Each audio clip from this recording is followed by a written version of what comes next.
ముందుగా అందరికీ నమస్కారం అండి. ఆహ్, మన తెలంగాణ ఆడపడుచులందరికీ బతుకమ్మ శుభాకాంక్షలు. Thank you. మరియు అందరికీ ముందుగా దసరా శుభాకాంక్షలండి. యోయో టీవీ ఛానల్‌ను ఎవరైతే వీక్షకులందరికీ కూడా ముందుగా దసరా శుభాకాంక్షలు. తెలంగాణ రాష్ట్రంలో నిరుద్యోగులకు తీవ్రమైన అన్యాయం జరిగింది. దాని గురించి మనం అన్ని రకాలుగా చెప్పుకోవచ్చు. ఎందుకంటే ఇప్పటి వరకు కూడా అధికారంలోకి వచ్చిన దాదాపుగా 18-20 నెలల నుంచి ఒకటే మాట, జాబ్ క్యాలెండర్ ఇస్తున్నాము, నియామకాలు చేపట్టబోతున్నాము, మరియు ప్రతి డిపార్ట్మెంట్లలో ఖాళీలు భర్తీ చేయబోతున్నాము అనేటువంటిది ఏదైతే చెప్పారో అన్నిటినీ కూడా ఏది కూడా అమలు చేయకుండా పంచాయతీ ఎన్నికలకు సంబంధించిన నోటిఫికేషన్ ఈరోజు 26వ తేదీన ఇచ్చారు. అంటే ప్రస్తుతం రాష్ట్రంలో ఎన్నికల కోడ్ ఉన్నట్టు. యాక్చువల్గా విషయం ఏంటంటే అక్టోబర్ 8వ తేదీన కోర్టు జడ్జిమెంట్ ఉంది.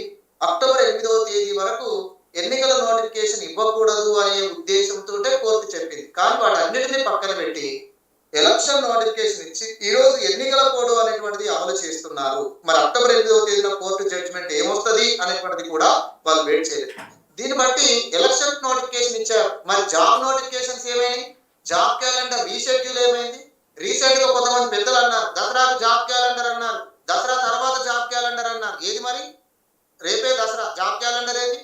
జాబ్ క్యాలెండర్ జాబ్ నోటిఫికేషన్స్ ఏమైనాయి?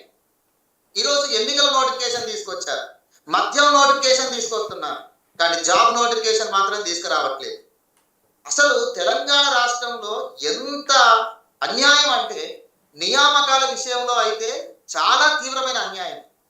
కోర్టు పరిధిలో కేసులు ఉండగా నియామక పత్రాలు గ్రూప్ వన్కి ఇచ్చారు. అసలు single judge bench already judgement ఇచ్చింది, నియామకాల ప్రక్రియ సరిగా మీరు ఇచ్చిన group one result, mains result సరిగా లేదు, అనేక అనుమానాలకు తావిస్తుంది, కాబట్టి రీవాల్యుయేషన్ చేయండి, అది సాధ్యం కాకపోతే రీ ఎగ్జామ్ జరపండి అన్నారు. దాన్ని హైకోర్టులో ప్రభుత్వం సవాల్ చేసి హైకోర్టులో దాన్ని అప్పీల్ చేసి డివిజనల్ బెంచ్కి వెళ్ళి డివిజనల్ బెంచ్ కూడా సింగిల్ జడ్జి బెంచ్ ఇచ్చినటువంటి జడ్జిమెంట్ రద్దు చేయలేదు, స్టే విధించింది. స్టే విధించి అక్టోబర్ 15వ తేదీ వరకు జడ్జిమెంట్ ను హోల్లో పెట్టారు. కానీ అక్టోబర్ 15వ తేదీ వరకు ఆగకుండా పంచాయతీ ఎన్నికలను దృష్టిలో పెట్టుకొని గ్రూప్ 1 నియామక పత్రాలు ఇచ్చి మరియు ఎన్నికల నోటిఫికేషన్ మీద కూడా ఆల్రెడీ జీవో మీద 42% బీసీ రిజర్వేషన్ మీద కూడా కోర్టులో పెండింగ్ లో ఉండగానే ఎన్నికల నోటిఫికేషన్ ఇచ్చారు. మొత్తం ఆగం చేస్తున్నారు మేడం. ఇక్కడ నిరుద్యోగులను ఆగం చేస్తున్నారు, తెలంగాణలో ప్రజలను కూడా ఆగం చేస్తున్నారు. ఇది ప్రజాపాలన కాదు, ప్రజలను గందరగోళం తీసుకొచ్చేటువంటి పాలన. నిరుద్యోగులకైతే అన్ని రకాల అన్యాయం. ఇక ఏ వ్యక్తి చెప్పినా కూడా నమ్మొద్దు. నేను గత 15 రోజుల నుంచి చెప్తున్నాను, దసరాకు జాబ్ క్యాలెండర్ అనేటువంటిది ఒక ఫేక్. అది జాబ్ క్యాలెండర్ అనేటువంటిది రీషెడ్యూల్ అనేది లేదు. ఎందుకంటే సిలబస్ కమిటీ వేశారు, సిలబస్ వివరాలు ఇవ్వలేదు, ఖాళీల కమిటీ వేశారు, అన్ని డిపార్ట్మెంట్లలో ఖాళీలను తెలుసుకొని జాబ్ క్యాలెండర్ రీషెడ్యూల్ అంటున్నారు. ఆ కమిటీ ఇంతవరకు అసలు భేటీయే కాలేదు ఖాళీల వివరాల విషయంలో. కాబట్టి ఇవన్నీ కూడా ఏమీ లేదు. రేపు పంచాయతీ ఎన్నికలు తీసుకొచ్చి ఎన్నికల ప్రక్రియ స్టార్ట్ చేస్తే 2-3 నెలల వరకు పంచాయతీ, మున్సిపల్ మరియు జూబ్లీస్ బై ఎలక్షన్స్ అయిపోతుంది.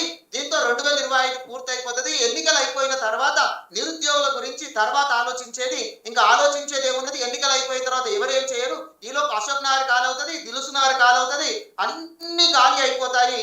తర్వాత ఇక మన పరిపాలన మనం చేసుకోవచ్చు, నిరుద్యోగుల నోట్ల బంద్ కొట్టచ్చు అని చెప్పేసి అంటున్నారు. ఈ రోజు పండుగ రోజున ఈ మాట నేను మాట్లాడద్దు కాదు, నిరుద్యోగుల ఆవేదన అనేటువంటిది తీవ్రతరమైనటువంటిది. ఎందుకంటే ఏ నిరుద్యోగులైతే మీకు గత ప్రభుత్వం నియామకాల విషయాలలో జరిగినటువంటి తప్పిదాలను దృష్టిలో పెట్టుకొని మీ ప్రభుత్వం వస్తే మేము ఇది చేస్తాం, అది చేస్తాం, 2 లక్షల ఉద్యోగాలు వచ్చిన మొదటి సంవత్సరమే అని చెప్పి అనేక రకాలుగా చెప్పడం వల్ల ఆ నిరుద్యోగులు మాటలు నమ్మి ఓటు వేసి గెలిపిస్తే చివరికి నిరుద్యోగుల విషయంలో ఒక్క మాట మాట్లాడకుండా పంచాయతీ ఎన్నికల నోటిఫికేషన్ ఎట్లా తీసుకొస్తారండి? జీవో నంబర్ 9 అనేది జారీ చేశారు. దేనికోసం? 42% బీసీ రిజర్వేషన్ కోసం. కానీ ఆల్రెడీ గవర్నర్ దగ్గర మనకు 42% బీసీ రిజర్వేషన్ సంబంధించిన బిల్ పెండింగ్ లో ఉంది. కోర్టు కూడా, ఆనరేబుల్ హైకోర్టు కూడా చెప్పింది, గవర్నర్ దగ్గర బిల్ పెండింగ్ లో ఉండగా జీవో తీసుకురావాల్సిన అవసరం ఏంది? అలా తీసుకొచ్చే అధికారం రాజ్యాంగం ప్రకారం మీకు ఉందా? 200 ఆర్టికల్ గవర్నర్ కు ఉన్నటువంటి అధికారాన్ని మీరు జీవో ద్వారా ఏ విధంగా దాన్ని అధిగమిస్తారు? ఇది ఎంతవరకు కరెక్ట్? కాబట్టి జీవో అనేటువంటిది ఎలా తీసుకొస్తారు అన్నప్పుడు సెప్టెంబర్ 30వ తేదీన కోర్టు ఆర్డర్ ఉంది, సెప్టెంబర్ 30వ తేదీ లోపు ఎన్నికలు ఇవ్వమని అన్నారు. అంటే అది కూడా సింగిల్ జడ్జి బెంచ్ ఇచ్చారు. మరి అదే గ్రూప్ 1 విషయంలో సింగిల్ జడ్జి బెంచ్ ను ఎగ్జామ్స్ క్యాన్సిల్ చేసి రీ ఎగ్జామ్ లేదా రీవాల్యుయేషన్ చేయమన్నప్పుడు ఆ మాట కట్టుబాటు ఉండకుండా ఎలా మీరు డివిజనల్ బెంచ్ అప్పీల్కి వెళ్ళారు? మరి ఇక్కడ ఎన్నికల విషయంలో సింగిల్ జడ్జి బెంచ్ చెప్పినటువంటి సెప్టెంబర్ 30కి మేము కట్టుబడి ఉన్నామని చెప్పి ఎలా అంటున్నారు?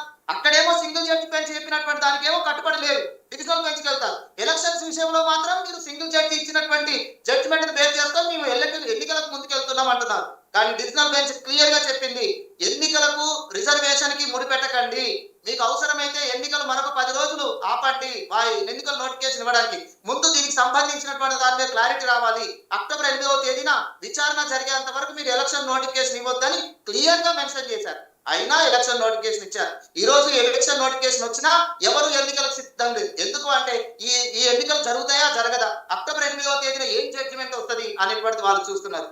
సో ఇలా పంచాయతీ ఎన్నికల నోటిఫికేషన్ పెట్టి ఎన్నికల కోడ్ తీసుకొచ్చి ఆగం చేసి గ్రూప్ 1 నియామకాల విషయంలో మీరు నియామక పత్రాలు ఇచ్చేశారు. రేపు కోర్టు అక్టోబర్ 15వ తేదీన ఏ జడ్జిమెంట్ ఇస్తుంది అనే దాని మీద మీరు కట్టుబడలేదు. రేపు ఎగ్జామ్ నియామక పత్రాలు రద్దయిపోతే, ఎగ్జామ్ రద్దయిపోతే మళ్ళీ రీ ఎగ్జామ్ పెడితే ఏం చెప్తారు సమాధానం? అంటే మీరు ఒకటే ఏం చెప్తున్నారంటే మేము చేసేది మేము చేస్తాం, ఏదన్నా కానీ అని చెప్పేసి అంటున్నారు. అంటే మీకు న్యాయం చేయాలనేటువంటిది లేదు. అర్థమవుతుందా? మీరు నిరుద్యోగుల గురించి ఆలోచించట్లేదు. మీ యొక్క ఎన్నికల ఎజెండా, మీ యొక్క ఏదైతే రాజకీయ ఎజెండా మీదనే మీరు నిర్ణయం తీసుకొని ఉన్నారు, కానీ నిరుద్యోగుల గురించి ఆలోచించట్లేదు, ప్రజలకు సంబంధించిన ఇతర విషయాల గురించి ఆలోచించట్లేదు. ఇంత గందరగోళమైనటువంటి పరిస్థితి గత 20 ఏళ్లలో కూడా ఎప్పుడు లేదు. ఈవెన్ ఉమ్మడి రాష్ట్రంలో కూడా ఇంత గందరగోళం పరిస్థితి లేదు మేడం. ఈ రోజు నియామకాల విషయంలో ఇంకొక విషయం చెప్తా మేడం, అసలు 1:1 అనేటువంటి ఒక కొత్త ఫార్ములా తీసుకొచ్చారు వీళ్ళు. నియామకాల విషయాలలో ఎప్పుడైనా సర్టిఫికెట్ వెరిఫికేషన్ కి 1:2 అనేది పిలుస్తారు. ఒకవేళ ఇంకా అవసరం అనుకుంటే 1:3 పిలుస్తారు. కానీ కొత్తగా ఈ ప్రభుత్వము గ్రూప్ 1 లో కానీ, గ్రూప్ 2 లో కానీ, సిడిపిఓలో కానీ, ఈఓలో కానీ, గ్రూప్ 3 లో కానీ వీళ్ళు కొత్తగా తీసుకొచ్చిన పద్ధతి ఏంటంటే 1:1. 1:1 ఎందుకు తీసుకొచ్చిరయ్యా? ఈ కొత్త పద్ధతి ఏందయ్యా అంటే మీరు చెప్పినటువంటిది ఏంటిది మేడం? ఏం చెప్పారు అంటే 1:2 తీసుకోవడం వల్ల కొంతమంది ఆశావాదులను తీసుకొస్తే వాళ్ళకు రాకపోతే మనకు నిరాశ పడుతున్నారు. అందుకనే కరెక్ట్ గా ఎంతమంది ఎలిజిబుల్ క్యాండిడేట్స్ ఉంటారో 1:1 తీసుకుంటే సరిపోతుంది అని చెప్పేసి మేము తీసుకున్నాం అన్నారు. మరి 1:1 తీసుకున్న వాళ్ళు మీరు సెకండ్ స్పెల్ ఎందుకు పిలిచారు, థర్డ్ స్పెల్ ఎందుకు పిలిచారు, ఫోర్త్ స్పెల్ ఎందుకు పిలిచారు? ఈ రోజు గ్రూప్ 2లలో మీరు 1:1 లో తీసుకున్న క్యాండిడేట్స్ సెలెక్ట్ అవ్వలేదు. మీరు ఫోర్త్ స్పెల్, థర్డ్ స్పెల్ లో వచ్చినటువంటి క్యాండిడేట్ సెలెక్ట్ అయ్యారు. సెకండ్ స్పెల్ లో వచ్చినటువంటి క్యాండిడేట్ సెలెక్ట్ అవ్వలేదు. మీరు ఫోర్త్ స్పెల్ లో క్యాండిడేట్ సెలెక్ట్ అయ్యారు. అంటే మీరు 1:1 తీసుకునేటప్పుడు మీకు అది ఏ పోస్ట్ కు ఎవరిని తీసుకోవాలి అనేటువంటిది ప్రాపర్ గా తెలియకుండానే మీరు 1:1 తీసుకున్నారని చెప్పేసి నిరుద్యోగులు అనుకుంటున్నారు. ఇక్కడ ఒకటి మేడం, గ్రూప్ 2 783 పోస్టులు మేడం. ఈ 783 పోస్టులు ఒకే రకమైన పోస్టుగా, ఇందులో డిప్యూటీ తహసీల్దార్ ఉన్నది, మున్సిపల్ కమిషనర్ ఉంది, సబ్ రిజిస్ట్రార్ ఉంది, ఇలా వివిధ రకాల పోస్టులు ఉన్నాయి. వివిధ రకాల పోస్టులకు ఒకే క్వాలిఫికేషన్ కాదు మేడం, డిగ్రీ అన్నిటికే క్వాలిఫికేషన్ కాదు, కొన్నిటికి ప్రిస్క్రైబ్డ్ స్పెషల్ క్వాలిఫికేషన్ కూడా ఉన్నాయి కొన్ని పోస్టులకు. ఆ స్పెషల్ క్వాలిఫికేషన్ కి ఉన్నటువంటి అభ్యర్థులు ఎంతమంది ఉన్నారు అనేది ఏమీ చూడకుండా నాకు అనిపిస్తుంది 783 పోస్టులు కాబట్టి 783 మంది మెరిట్ వాళ్ళని తీసుకున్నారు. ఇక్కడ రిజర్వేషన్ కూడా నాకు తెలిసి పట్టించుకోలేదనిపిస్తుంది. పోస్టుకు క్వాలిఫికేషన్ ఏ ఉండాలో కూడా తీసుకోనట్టున్నారు. 783 మందిని తీసుకున్నారు. చివరికి రిక్రూట్మెంట్ చేసినప్పుడు మాత్రం ఆ కన్సర్న్ సబ్జెక్ట్ లో వాళ్ళు క్వాలిఫికేషన్ కలిగి ఉండాలని పోస్ట్ కోడ్ చెప్తున్నప్పుడు అప్పుడు మళ్ళీ సెకండ్ స్పెల్ అని పిలిచారు, థర్డ్ స్పెల్ అని పిలిచారు. అసలు పిలిచి ఎవరిని రిక్రూట్మెంట్ చేశారు, ఎవరికి అపాయింట్మెంట్ జరగలేదు, ఏ రిక్రూట్మెంట్ లో ఏ ప్రాసెస్ ఫాలో అయ్యారో అంత గందరగోళ పరిస్థితి. అది గ్రూప్ 1 కానీ, అది గ్రూప్ 2 కానీ, అది సిడిపిఓ కానీ, ఈఓ కానీ. ఇంకొకటి విషయం మేడం, ఇక్కడ ఈఓ అభ్యర్థులు, సిడిపిఓ అభ్యర్థులు డైరెక్ట్ కాల్ చేసి నాకు చాలా రోజుల నుంచి అడుగుతున్నారు, సార్ మాకు ఆల్రెడీ 2022లో నోటిఫికేషన్ ఇచ్చినప్పుడు మేము ఏదైతే ఆ నోటిఫికేషన్ లో ఏ క్వాలిఫికేషన్ అయితే ఉండాలన్నారో, ఎంఏ సోషాలజీ కానీ, బిఏ సోషాలజీ కానీ, ఎంఎస్డబ్ల్యూ కానీ, బిఎస్డబ్ల్యూ కానీ, లేదా BSc food science and nutrition సంబంధించినటువంటిది మేము 2022 నాటి కంప్లీట్ చేసి ఉన్నాం, అయినా మేము సెలెక్ట్ అవ్వలేదు. మేము 1:1 లో వచ్చాము, అయినా మేము సెలెక్ట్ అవ్వలేదు, మాకు అపాయింట్మెంట్ ఆర్డర్ రాలేదు. అసలు మాకు ఎందుకు రాలేదు సార్ అని అంటే, అసలు ఈ నియామకాలలో పారదర్శకత ఏది, ఈ నియామకాలలో మీరు పాటించిన విధానం ఏమిటి, అసలు నియామకాలు సరిగా జరగట్లేదు, నోటిఫికేషన్ల గురించి ఏమీ చెప్పకుండా మీరు పంచాయతీ ఎన్నికలకు వెళ్తున్నారు. అసలు ఇది ప్రభుత్వము ప్రజాపాలన ప్రభుత్వమా, లేకుంటే ప్రజలను వంచన చేసిన ప్రభుత్వం అనుకోవాలా? రైట్, సరే మళ్ళీ మాట్లాడదాం నరేష్ గారు. తెలంగాణ రాష్ట్రంలో అది మన తెలంగాణ రాష్ట్ర పండుగ. ఈ పండుగ యావత్ రాష్ట్రంలో ఉన్నటువంటి కుటుంబాలు ఎంతో సంతోషంగా జరుపుకోవాల్సినటువంటి, ఈ రోజు నిరుద్యోగుల యొక్క కుటుంబాలలో ఆవేదనతో ఉండగా నువ్వు పండుగ సంబరాలు అనేటువంటి తీసుకొచ్చినావు. ఇది మీకు మంచిదేనా? ఇది మంచి జరుగుతుందా? రేపు పంచాయతీ ఎన్నికలలో ఈ ప్రభుత్వానికి అనుకూలంగా వస్తుందని మీరు ఎలా అంటున్నారు? ఎందుకు ఈ గందరగోళ పరిస్థితి? ఎందుకు నియామకాలు నరేష్ గారు మళ్ళీ మాట్లాడదాం నరేష్ గారు. గందరగోళ పరిస్థితి. పంచాయతీ ఎన్నికలలో మీరు మీరు 42% బీసీ రిజర్వేషన్ ఖచ్చితంగా ఇవ్వాలి, బీసీలకు న్యాయం చేయాలి అనుకుంటే మీరు గవర్నర్ దగ్గర బిల్లు ఆమోదం పొందేదాకా వెయిట్ చేయాల్సి ఉండే, అవసరమైతే ఇక్కడ యాక్చువల్గా అమెండ్మెంట్ చేయండి, కాన్స్టిట్యూషనల్ అమెండ్మెంట్ చేయండి. బీసీ రిజర్వేషన్ 42% చెల్లదు. ఎందుకు చెల్లదు అంటే మన 50% నరేష్ గారు నా వాయిస్ వస్తుందా మీకు? కేసులో జడ్జిమెంట్ ఉంది, ప్రతి వ్యక్తికి తెలుసు. మనకు పార్లమెంట్ అమెండ్మెంట్ చేసి 9th షెడ్యూల్ లో చేస్తే కానీ మనకు ఈ రిజర్వేషన్ బీసీ రిజర్వేషన్ 42% చెల్లదు.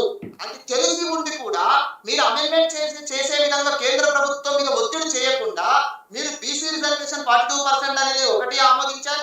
ఇంకోటి కూడా మీరు ముందు జాగ్రత్త కోసం ఒకవేళ 42% బీసీ రిజర్వేషన్ చెల్లుబాటు కాకపోతే పాత రిజర్వేషన్ బీసీలకు 24% రిజర్వేషన్ అనే దాన్ని కూడా ఆమోదించారు. అంటే మీరు 2 రకాల బిల్లులను శాసనసభలో ఆమోదించారు.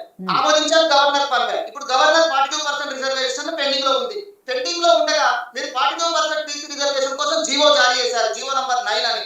ఈ 9 అనేటువంటిది చెల్లుబాటు కాకపోతే అప్పుడు కోర్టు మీరు చెల్లుబాటు కాదు అనగానే అప్పుడు పాత రిజర్వేషన్ బీసీలో 24% రిజర్వేషన్ తీసుకొస్తూ అమలు చేస్తూ ఒకటే చెప్తా ఏమిటి అంటే, అక్కడ బీజేపీ ప్రభుత్వానికి చిత్తశుద్ధి లేదు, నరేష్ గారు ప్రభుత్వం చిత్తశుద్ధి లేదు. నరేష్ గారు నా వాయిస్ మీకు వస్తుందా ప్లీజ్ అంటున్నారు మేడం. ఇది అంతా గందరగోళం. చెప్పండి మేడం. రైట్, మళ్ళీ మాట్లాడదాం నెక్స్ట్. సో రామ్మూర్తి గారు, నిరుద్యోగుల సమస్యలు ఏంటో ఇప్పటివరకు కుమార్ గారు, ఆయన నిరుద్యోగి కాబట్టి ఆయన వర్షన్ ఆయన చెప్పారు. అండ్ కోచింగ్ సెంటర్ నిపుణులుగా నిరుద్యోగుల బాధలేంటో ఆయన ప్రత్యక్షంగా చూస్తున్నారు కాబట్టి నరేష్ గారు కూడా ఆయన వర్షన్ ఆయన చెప్పారు. ఇక్కడ గత ప్రభుత్వంలో అన్యాయం జరిగింది, సరే అప్పుడు నోటిఫికేషన్లు ఇచ్చిరా ఇయ్యలేదా, ఎన్ని ఉద్యోగాలు ఇచ్చారు,